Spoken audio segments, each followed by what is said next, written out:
Hello, welcome to Gardener's World. The other day, I came to the pond, and overnight, a mass of frog spawn had been laid, and it's gradually been added to. That first day, the sun rose up, it got warm, and I heard this churring mechanical sound, really loud. Crept up to the pond, and there were about 30 or 40 frogs thrashing around in this corner of the pond. Really exciting. Because, of course, frogs, as well as being fascinating animals and really welcome in any garden, serve the incredibly useful function of devouring slugs. So they're part of a healthy garden. So the more frog spawn and the more frogs we have, the better.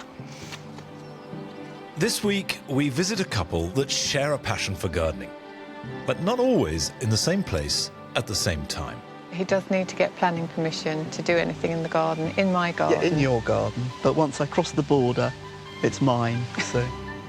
And we're back in South Africa to see how the wild species of Agapanthus have been bred to become a favourite in our British gardens. In a sort of a shady area, it will kind of like bling out at you. It really is a tough plant.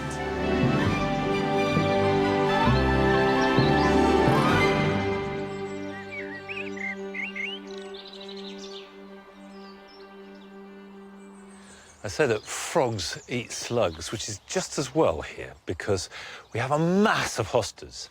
And I guess I get more questions about how to stop slugs and snails eating hostas than every other horticultural question combined. We're obsessed by it, that they rip our lovely plants to shreds. Well, I think there are two answers to that. One is have defenders like toads and frogs, and the other is to grow them really well. And that means healthy plants with lots of food and lots of water. However, be careful what you wish for, because here, where we have a mass of hostas, last year they grew too well, and they were just whopping great leaves. And the downside of that was that other more delicate plants, particularly the primulas, just got crowded out and got no light, and I think some of them certainly died. So what I want to do is lift some of the hostas, divide them so they're a bit smaller, replant them, and then I've got spare plants which I'm going to move to another part of the garden. And you need to do this with a hosta about every 3 or 4 years, and that will rejuvenate it more than anything else. And this is the perfect moment. When you get these bullet points appearing out the ground, just dig round the whole plant with a spade.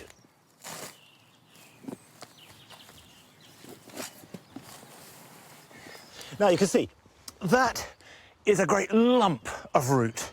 And as long as a section has a bud on it, it will regrow. Let's go. There we go.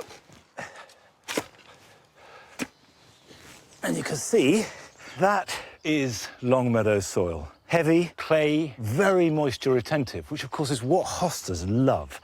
I'm going to put this back where it was, and I will pack around that with some compost just to give it a little bit of a boost, and the other half I can take to a new home. So I've got myself a free plant apart from anything else. Now, in our obsession with all the different variations of foliage of hostas, we do tend to overlook the virtue of the flowers. And I bet a lot of people who grow hostas are not aware that some of them can be very fragrant. And last summer, we went to visit James and Carol Coots, who have the national collection of fragrant hostas.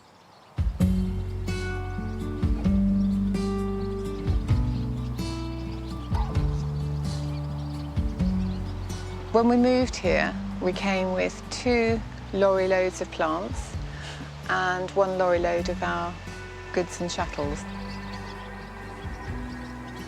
It was really a blank canvas. It was mostly grass, and we had obviously the backdrop of the trees, which was wonderful. So it was really a nice blank canvas to work on. We've been here for 10 years now. We moved up from Dorking in Surrey. I had 3 allotment plots and lots of hostas on them, and I just felt that I really needed them around me. Also, we both had health problems. In our previous job, we weren't in control of our workload. Probably the reason we became unwell.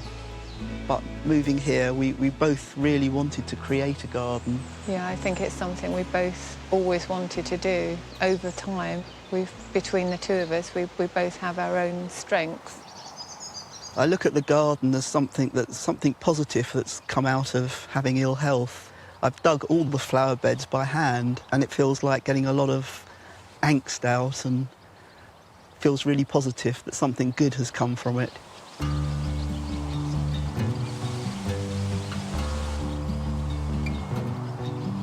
We're now on the border of Hosta land, which is my garden, where I can go and do whatever I want without permission. The rest of the garden is Carol's garden, and I have to make an appointment to do anything in there apart from walk. I love hostas because they're pretty robust, and it's the first plant that I grew, and I chopped it in half and it survived. I had 2 bits. And then I came across a group that were fragrant, and I thought, wow, that's double whammy. Even if you get shredded leaves, you're going to get a really nice flower. In the collection, I have currently 137 Plantagenet cultivars and hybrids. It's the only hosta that bears fragrance. The smell is lily-like, but it's not as strong as a lily. Fragrance is supposed to be more intense in the evening for Plantagenet cultivars. Generally, hostas do like the shade, but the Plantagenet group, some of them actually require sunlight to flower and also for the scent. I think my favourite hosta is probably Fragrant Bouquet, partly because it was one of the first ones that I became aware that was fragrant, and I thought what a great bonus it was to have fragrance as well as a lovely leaf. There are also others. I've got one called Stargate just here that is really pretty. It's got a nice variegated leaf. Hosta Cathedral Windows, there's another pretty one. It's got a lightly glossy leaf and variegated, and again, quite a large flower and fragrant.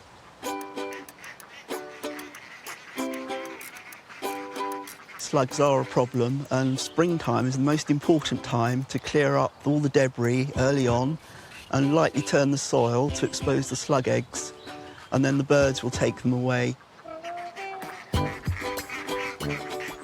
I have the luxury of having Indian runner ducks roaming around the plot, which help with the slugs and the snails. They seem to cause little damage. They can push all through the plants and they just spring up again. And unlike chickens, they don't scratch, which is good. He does need to get planning permission to do anything in the garden, in my garden. Yeah, in your garden. But once I come up the bank, across the border, it's mine, so. 2 hostas have appeared in my herb beds, but I'm quite happy with that, actually. I feel really proud of what we both produced here. It was just a dream to start with, but it's reality now. This is a complete change in lifestyle, but a better one, I think.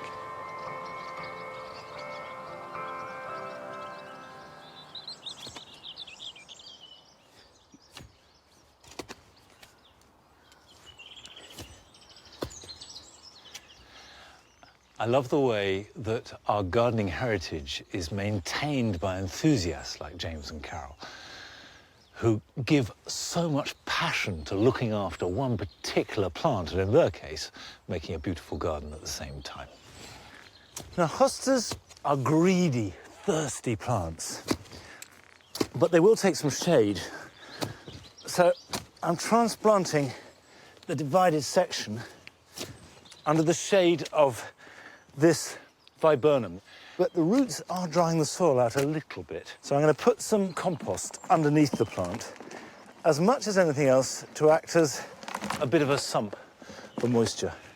And the key thing for successful hostas is that they aren't too dry in winter. And as this floods in winter, it's guaranteed to be wet. And they seem to like it for that reason.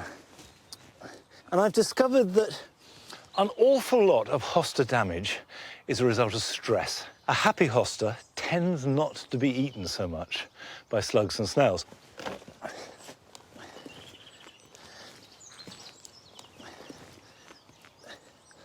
This will give it a really good start in life, and water it really well.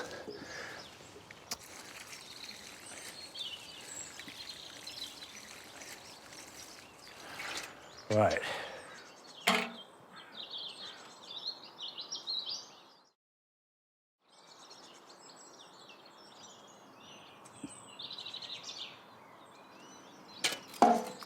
Come on, here. Look. Now, Nigel, let me show you something glorious. This is the beginnings of a new asparagus bed. I grew asparagus in what is now the cottage garden for the last 3 or 4 years, and it really didn't go well. It was too shady a position. Now, asparagus is something that should last 20 years or more. So if it's not working, you need to cut your losses, which is what I've done, and I've started afresh. If sowing some salad is a one-night stand, this is plighting your troth for 50 years of marriage. It's a long-term relationship, so it's worth doing it properly. And the key to growing asparagus is drainage, and then some more drainage. And this is heavy Herefordshire clay. So I put in a trench about 1 metre wide, and the bottom of the trench has been turned over. So in a sense, it's a kind of double digging. Then add as much sharp sand or horticultural grit as you can afford. You really can't have too much drainage. Add some well-rotted manure or garden compost if you've got it, and mix it up well. You can rotivate the bottom of the trench very successfully. When you've mixed in the grit and the compost thoroughly to the bottom of the trench and raked it smooth, make a pair of raised ridges on which to plant the asparagus crowns. Can you hear the buzzards? There's one just up there, right above. And as the day's heating up, they ride the thermals for the first time in the year. Beautiful bird. After all that preparation, we can start to plant. And what I should be putting in are these. These are 1-year-old asparagus crowns. And essentially the crown is this little bit there with a bud. And these are the roots. They're very brittle. And when you get them through the post, they will be very dry. So soak them for at least an hour before planting, and that will rehydrate them. And the way to plant them is simply to drape them either side of the ridge, like that. I'm spacing them about 1 foot apart. And the reason why I've put them on top of the ridges is for drainage.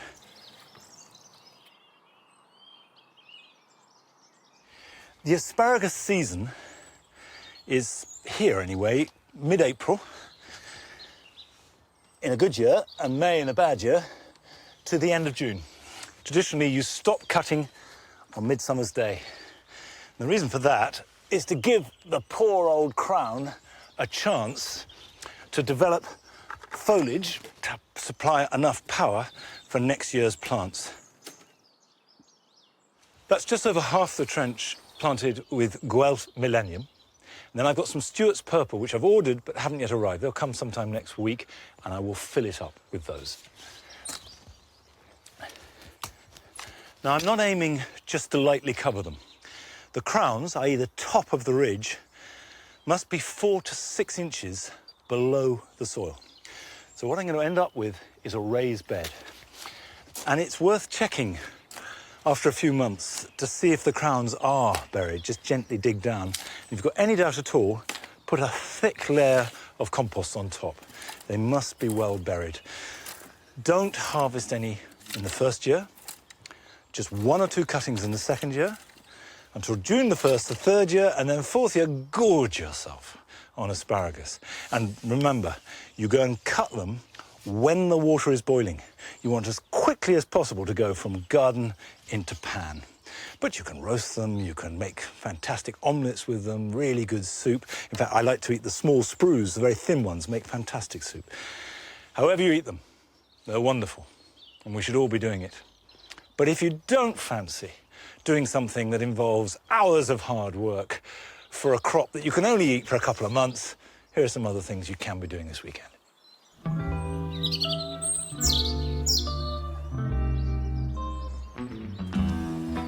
Buddleia should be pruned in spring.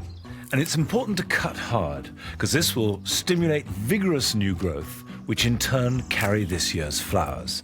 Now, you can go right down to the lowest visible bud, but I like to leave a framework, especially for buddleias growing in a border. Although in many gardens the soil is still too cold to sow direct, you can plant out young plants if we protect them. I've got some rocket and lettuce here. Space them fairly generously to allow the roots to grow strongly, and also always in rows, because that makes hoeing much easier. And then cover them either with fleece or with cloches. And that will keep the worst of the cold off and allow them to grow strongly to give you a delicious early harvest.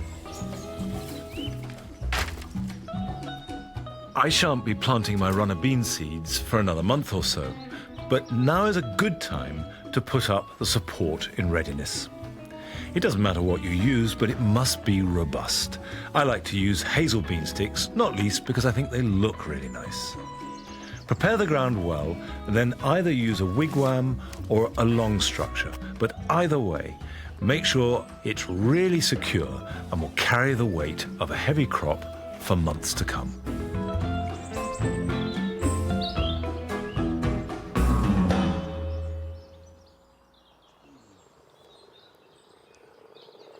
Sometimes it's good just to sit. And it's just getting warm enough so you can sit outside. And if I sit very quietly by the pond and stop Nigel charging around, you can hear the frogs. And then, if I'm still enough, eyes appear, and then a head or two will poke out. And occasionally, 10, 20, 30 at a time will just start to appear out of the water. Yeah, but you do have to be very still and very quiet. See?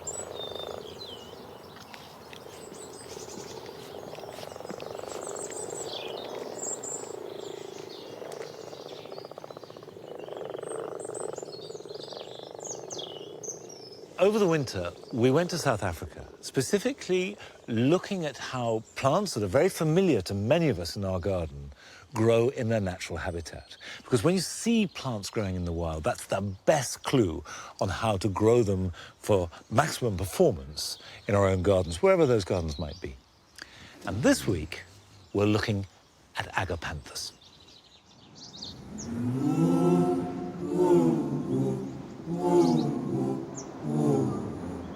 South Africa contains a huge variety of different habitats.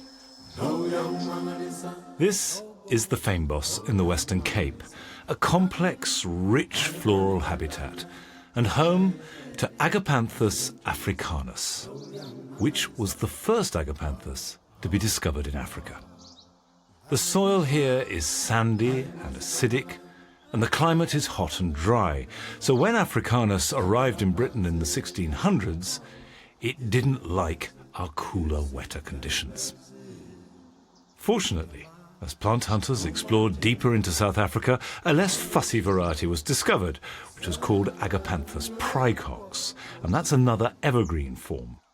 It's not fully hardy in the UK, but its vigorous nature has made it one of the parents of most Agapanthus varieties available around the world today. But it was the discovery of much hardier species of Agapanthus growing in the mountainous regions that finally enabled the plant to thrive in UK gardens. Robin Simmons is an expert in indigenous plants and lives in the Drakensberg Mountains in South Africa's northeast. Up here at Sunny Pass, Drakensberg, we found the wonderful, wonderful Agapanthus campanulatus. Its habitat is sort of rocky areas, grows in between rocks, on top of rocks. Amazing, amazing dark blue flowers. One way of identifying these plants is actually this wonderful purple stem, which is a real feature. These plants are deciduous in order to cope with extreme cold weather up here. Winter, -15, can be anything up to -18, with temperatures in the summer going quite high, sort of 30s. but they can cope with these extreme temperatures. They're really water-wise plants. And I would say in England, with the amount of rain that you actually get, they would bulk up quite quickly. You'd be able to use them in the meadows. You'd be able to use them in the rockery. Wonderful. It's a very versatile plant.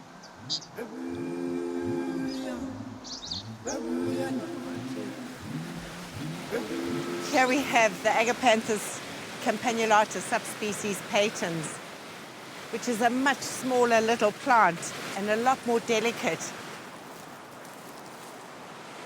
And when they're fully opened, it's a tiny little ball. Grows in slightly different conditions to the Agapanthus campanulatus. This one likes deep soil. It is a deciduous plant, and it grows in amazing sort of unusual areas for Agapanthus. It grows in the shade, so you can plant it in your garden, and it will really perform. And as you see, in a sort of a shady area, it will kind of like bling out at you. It comes in a variety of colors, and it's versatile. Up here, temperatures will go down to minus 15, 16. It's also growing right next to running water. It really is a tough plant. This adaptation to cold winters and wet summers make the deciduous mountain Agapanthus species ideal for our British gardens. There are a huge number of Agapanthus varieties on the market today, and breeders are using the hardy deciduous species and the common evergreen prycox to create a staggering array of hybrids, trying to harness the very best attributes of each. John Rourke is one of South Africa's leading plant experts. The plant breeders today are looking to extend the range of colours, forms and heights. And they're using most of the deciduous species from the interior of South Africa, where the deepest, darkest blues are found, to incorporate the best colours of the deciduous species with the growth forms of the evergreen species, so that you have a combination of the best characters of both those growth forms. This selection, for example, has Agapanthus inapertus in its parentage. It's a tubular flowered species with a very deep colour to the corolla. On the other hand, this pale blue selection across here is rather different. It has a very open flower head and a very dense inflorescence. And it has an upright form which appeals greatly to flower arrangers. This mauve flowered selection, it's actually a multi-petaled form. If you look carefully, you'll see it has a multitude of petals. It's almost tending to double. There's a distinct pinkish tinge to the vein running down the centre of each petal. And that represents the holy grail of Agapanthus breeding, to try and produce forms with a more lilac or even possibly a pinkish tinge to them.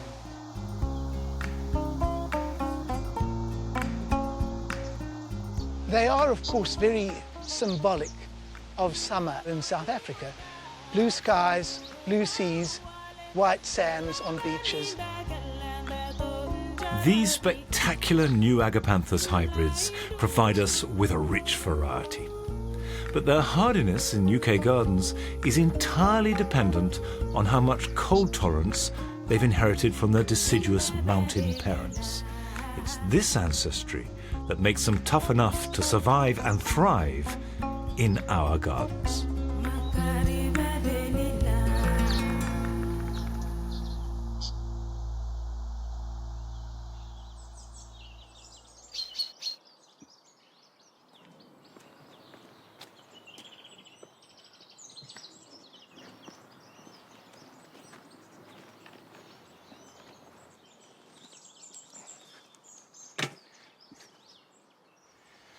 Agapanthus are one of those plants that can be sort of infuriating, really, because when you see them growing in South Africa or in Madeira or somewhere like that, just spreading and seemingly so at home, you think that's how they want to be. However, they really can be grown well here if you just adhere to a few basic rules.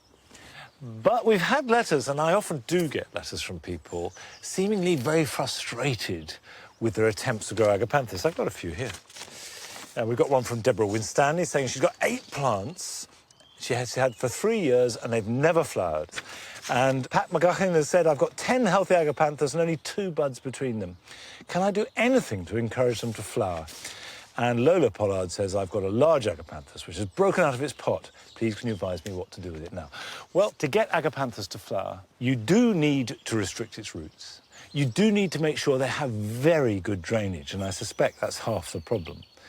But also, you do need to make sure that they're fed, so it's getting a balance between enough food and water, but not too much. The first thing to do is get the drainage. So crocks in the bottom of the pot. The next thing to do is to put in the compost. Now, what I've got here is a mix, a quarter grit, a quarter peat-free potting compost, a quarter leaf mould, and a quarter garden compost. But if you can add at least grit to a potting compost, that is going to make a difference. There's no point in putting an Agapanthus into too big a pot, because all you'll get is lots of leaves and no flowers. This is a deciduous Agapanthus called Castle of May, and I've chosen it because it's nice and vigorous, flowers all summer long, so I'm going to put 3 in the pot, and even then, there's plenty of room for the roots to grow.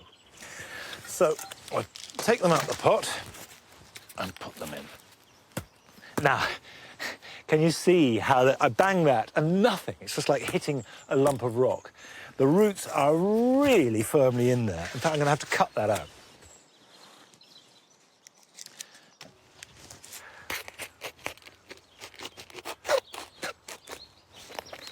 There you go.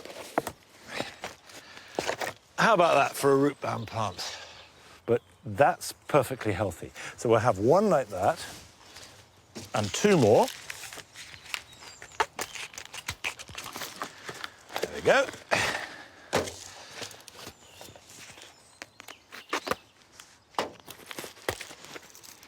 And there we are. So 3 plants is about right for a pot of that size. And then we put round this very well drained, but quite nutritious compost. Put them somewhere in maximum sunlight. Water them once a week, feed them once every 2 or 3 weeks. And then at the end of the summer, take them somewhere cool. Doesn't have to be warm at all, but just frost-free. Well, that's it for the moment. I'll see you back here at Longmeadow next time. Till then, bye-bye.